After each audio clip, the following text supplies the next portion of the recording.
You're watching the Right Academy, and I'm Matthew R. Miller. We are in the remote studio today due to some issues with the usual backdrop, so forgive me. Let's talk a bit about paragraphs.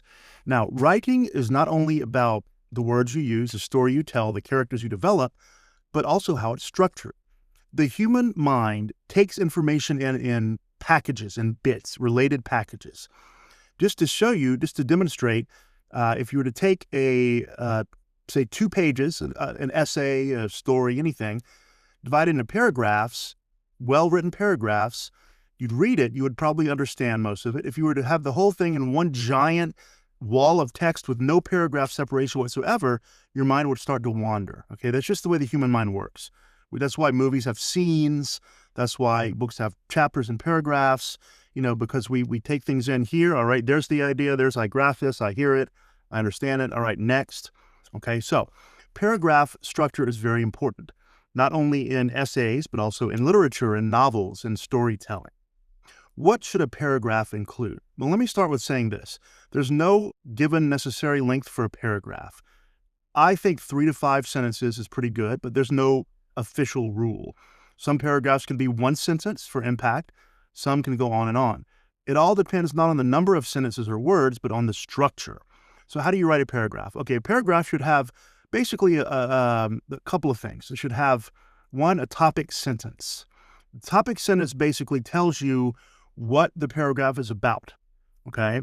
And it should have a topic sentence, and then it should be followed with supporting details, sometimes facts, examples, things like this, supporting details. And then it should leave you with 1 concluding thought. Now, let's talk about a topic sentence. A topic sentence does not have to necessarily be the first sentence in the paragraph. It should be the most general sentence. It should be the one that says what everything else in the paragraph is about. And a topic sentence itself has 2 parts. It has the topic, of course, what is it about? And it has a controlling idea, basically, why am I writing it? So when you write fiction, you're not just giving facts like writing a brief history of something. You're giving a topic and a controlling idea, and then you're explaining that controlling idea throughout the rest of the paragraph, okay? The supporting details can be facts, examples, statements. It can be a number of different things. And then you want to leave the reader with an impression. This can be a conclusion, or it can simply be an implied conclusion. And remember, the topic sentence does not have to be the first sentence in the paragraph. I'd like to read you a couple of well-written paragraphs that are generally considered very well-written.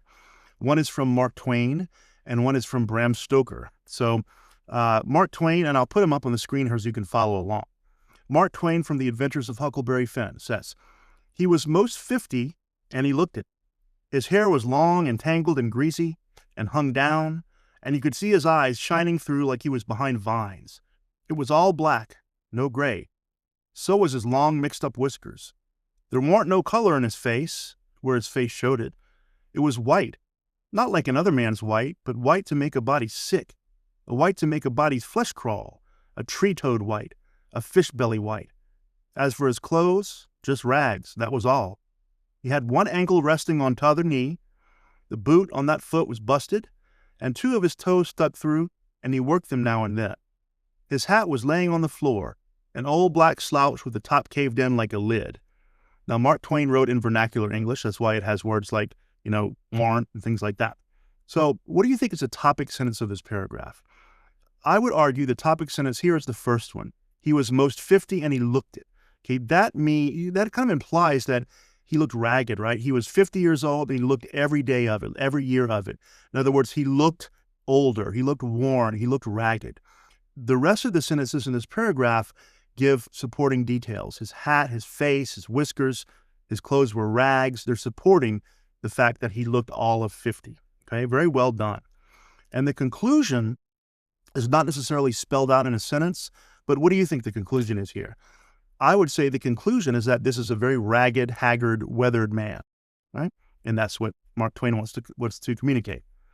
The next example is from Dracula, one of my favorite novels by Bram Stoker.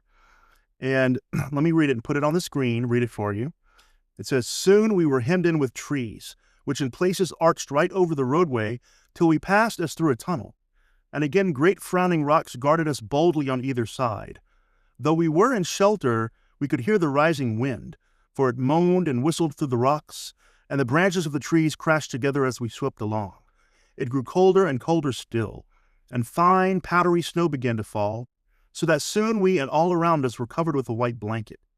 The keen wind still carried the howling of the dogs, though this grew fainter as we went on our way. The baying of the wolves sounded nearer and nearer, as though they were closing round on us from every side. I grew dreadfully afraid, and the horses shared my fear. The driver, however, was not in the least disturbed. He kept turning his head to the right and left, but I could not see anything through the darkness. First of all, isn't that great description? Can't you just feel like you're in this coach riding up the mountain towards the castle with being pulled by horses, wolves howling, cold, really, really ragged weather? Boy, that's a great description. What do you think is the topic sentence in this paragraph? And let me give you a hint. It doesn't have to be the first sentence. And in fact, it can sometimes be more than one sentence. But I'm going to say it is the second to last sentence. I grew dreadfully afraid, and the horses shared my fear. Okay, this scene is when Dracula, Count Dracula, who is disguised as his driver, picks up Jonathan Harker to take him up to the castle. And what he wants to show is that nature itself is scared of this knight, of this person. The horses are scared. He's scared. The weather even acts scared. The wolves have backed off. But the driver was not scared at all. Why? Because he is Dracula and he is against nature. He is unnatural. The last sentence of this paragraph, in a very real sense, acts as a conclusion, okay? So Stoker wants to show you that I and all of nature were scared. But this driver is not scared at all. He can see in the dark, and something about him is unnatural. And we come to find out later, Dracula lives alone. There are no servants. There are no drivers. It's just Dracula. Very well-written paragraph. So again, just keep in mind, a paragraph needs a topic sentence, supporting details, and some kind of a conclusion which may be spelled out or may be implied. The topic sentence should have the topic, what it's about, and the controlling idea, why I'm writing it. And then you go on in the rest of the paragraph to show details, examples, facts supporting that. Again, no sentence length necessarily. It should be one packet of information, one unit of thought. And that is a very well-written paragraph. I hope you liked the video. Please like and subscribe. Check out my Patreon link in the description. And you're watching the Write Right Academy with me, Matthew R. Miller.